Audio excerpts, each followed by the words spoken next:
Hello students, welcome to my YouTube channel Home Education. Today I am going to give summary of Arms and the Man, an anti-romantic comedy written by G.B. Shah. तो students, इस summary को सुनते हुए आप मेरे channel home education को subscribe कर लें ताकि आपको इंग्लिश लिटरेचर और ग्रामर के अधिक से अधिक वीडियो प्राप्त होते रहें। तो student, arms and the man ये एक एंटी रोमांटिक कॉमेडी है जिसको G.B. शाह यानी जॉर्ज बर्नार्ड शॉ के द्वारा लिखा गया है। ये बहुत ही सुंदर नाटक है, बहुत ही सुंदर प्ले है। आइए हम आपको इसकी समरी सुनाते हैं।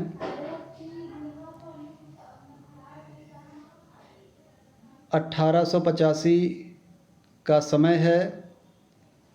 बैटल ऑफ स्लिवनिट्जा का युद्ध हो रहा है। ये युद्ध बुल्गेरियन आर्मी और सर्बियन आर्मी के बीच लड़ा जा रहा है। और मैं आपको ख़ास बात बता दूं, बुल्गेरियन आर्मी में मैं आपको दो नाम बता देता हूं। पहला नाम है मेजर पेटकॉव, जो बुल्गेरियन आर्मी में एक मेजर हैं। दूसरा नाम है सर्जियस सरानॉफ, जो कि मेजर पेटकॉव के होने वाले दामाद हैं, सन इन लॉ हैं।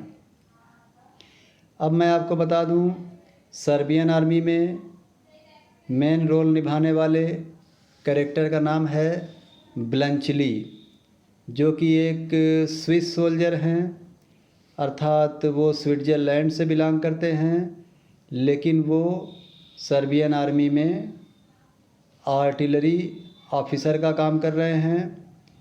और बैटल ऑफ स्लिवनिट्जा चल रहा है और बैटल ऑफ स्लिवनिट्जा में सर्जियस सरानॉफ ने अपने मेजर्स, अपने सीनियर्स की बात नहीं मानी और उनकी आज्ञा की अवहेलना करता हुआ 50 घुड़सवार सैनिकों को लेकर के सर्बियन आर्मी की आर्टिलरी मशीनरी पर हमला कर दिया, अटैक कर दिया, आर्टिलरी मशीनरी को ध्वस्त कर दिया। यहाँ पर ये बात बताना चाहेंगे, आर्टिलरी मशीनरी का जो संचालन कर रहे थे वो ब्लंचली कर रहे थे सर्बियन आर्मी में।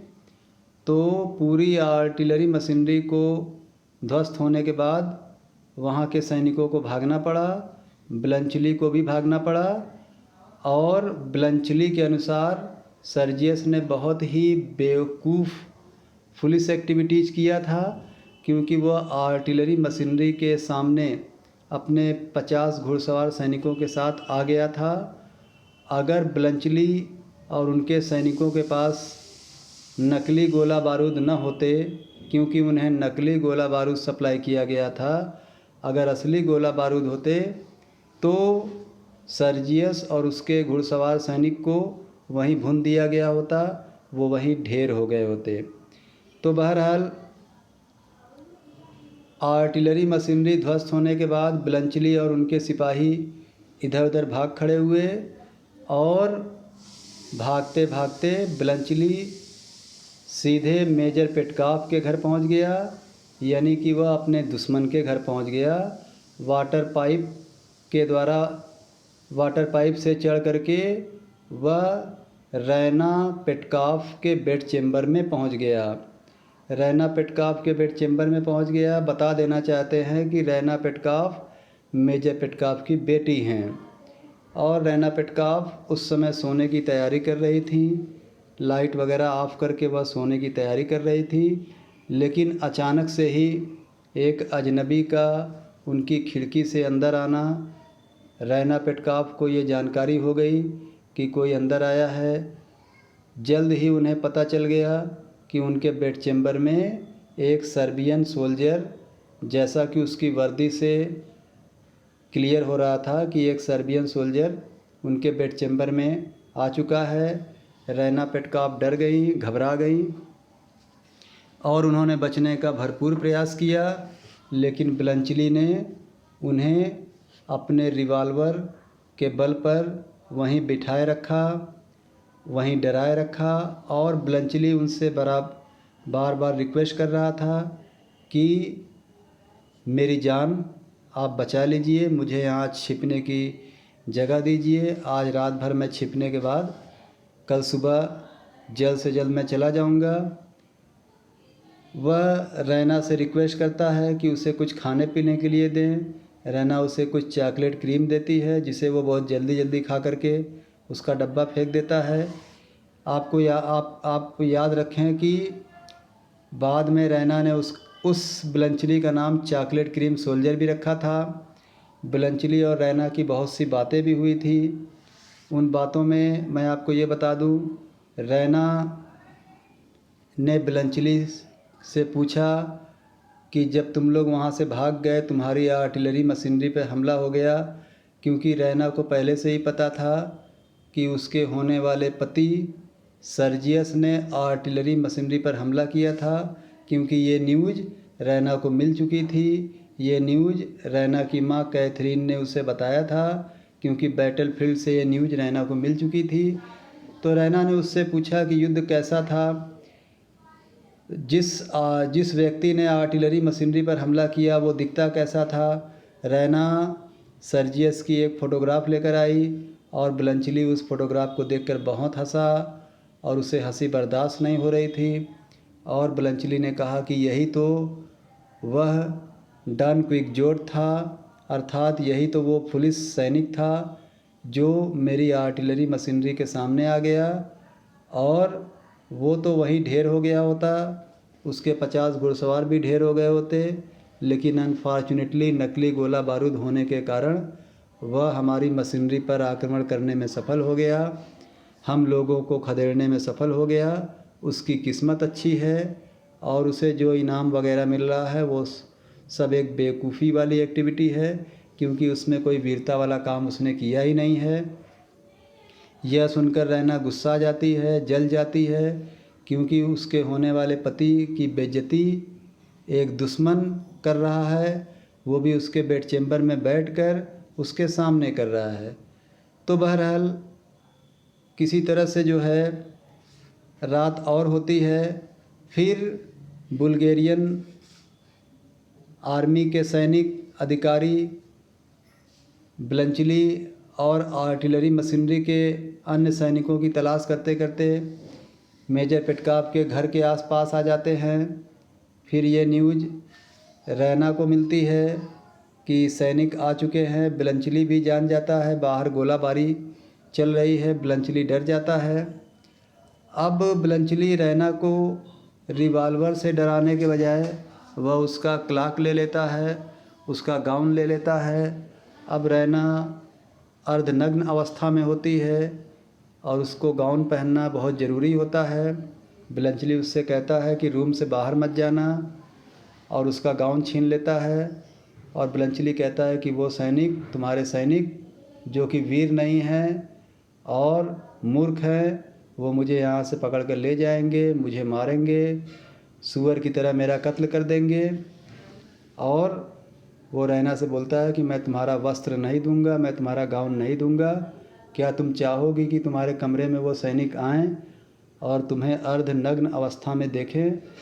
तो बहरहाल रैना ब्लंचली को छिपा देती है और किसी तरह से उन सैनिकों से मना कर देती है कि वहाँ पर कोई नहीं आया, और इस तरह ब्लंचली की जान बच जाती है।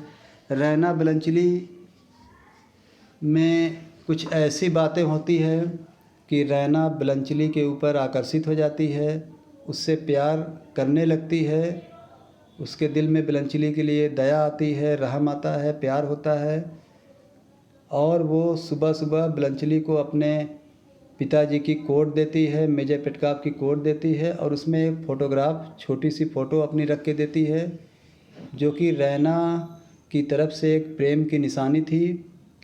आपको बता देना चाहते हैं कि रैना की सगाई हो चुकी है सर्जियस से, लेकिन फिर भी उसने ब्लंचली को एक फ़ोटोग्राफ दिया एक प्रेम की निशानी के रूप में।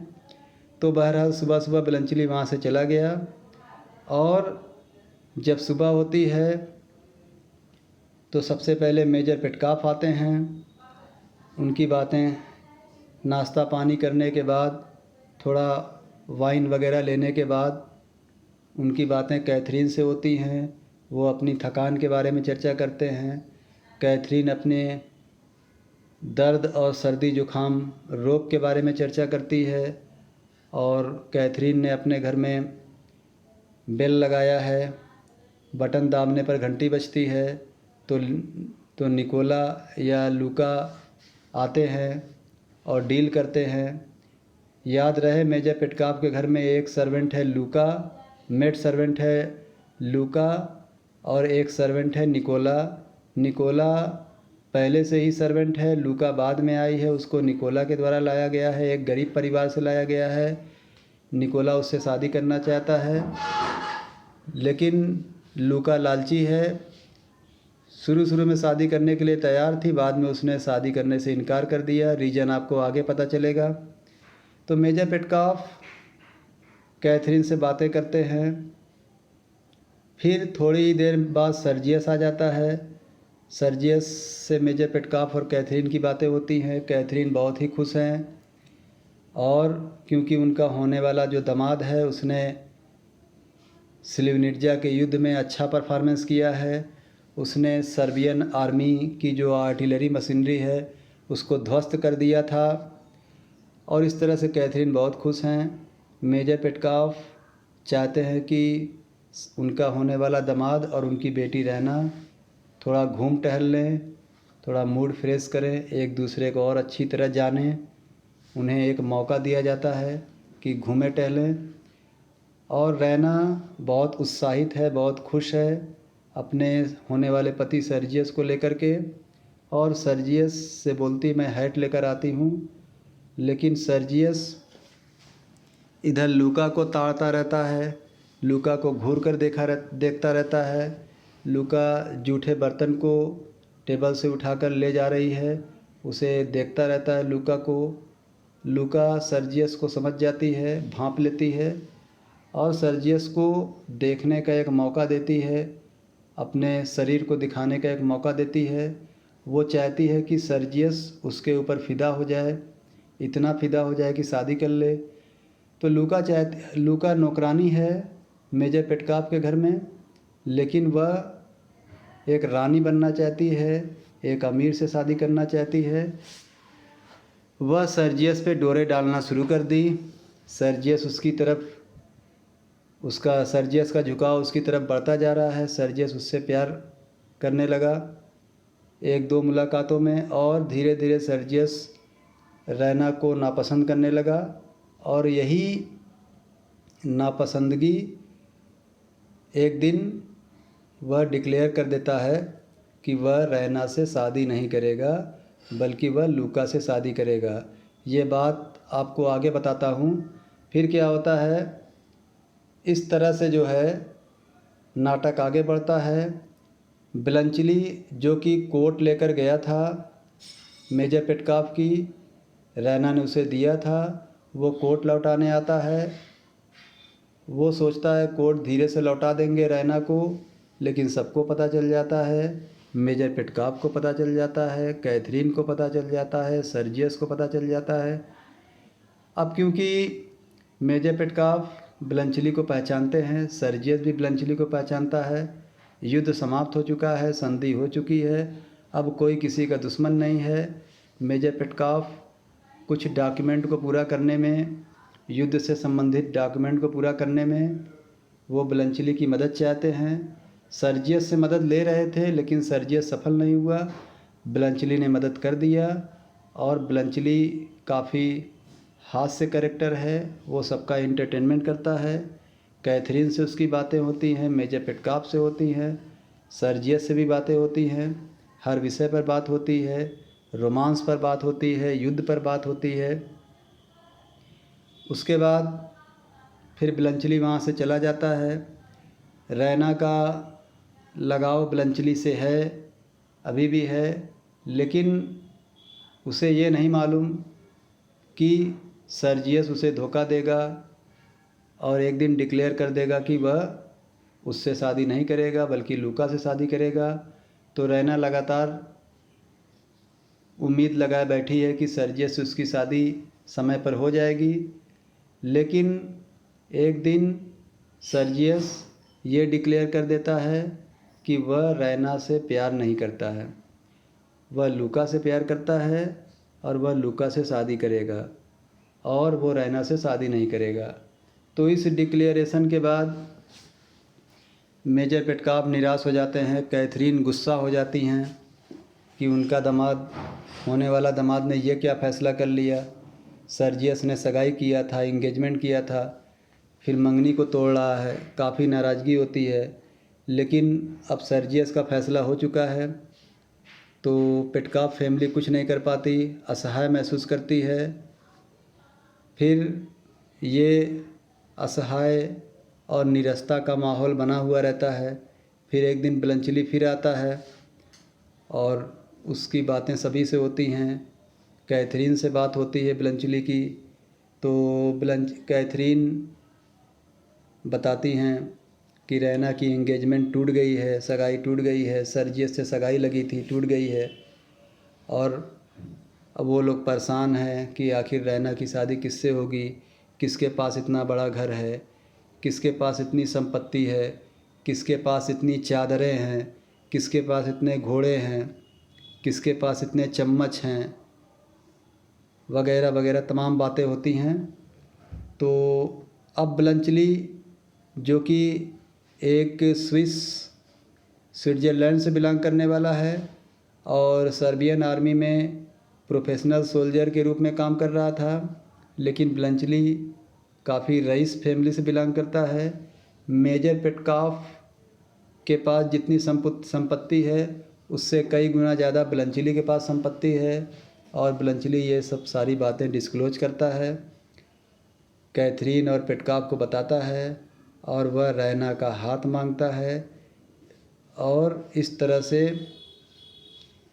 रैना की शादी ब्लंचली से हो जाती है और रैना भी खुश हो जाती है, ब्लंचली भी खुश रहता है। रैना उसे चॉकलेट क्रीम सोल्जर कहती ही थी, उसका स्नेह ब्लंचली के तरफ था ही, और इस तरह से जो है रैना ब्लंचली की शादी हो जाती है। और सर्जियस, जिसकी शादी रैना से लगी थी, उसने जो है रैना से सगाई तोड़ करके लूका से शादी कर लिया। इस तरह से ये anti romantic comedy arms and the man समाप्त हो जाती है। बहुत बहुत धन्यवाद। Thank you.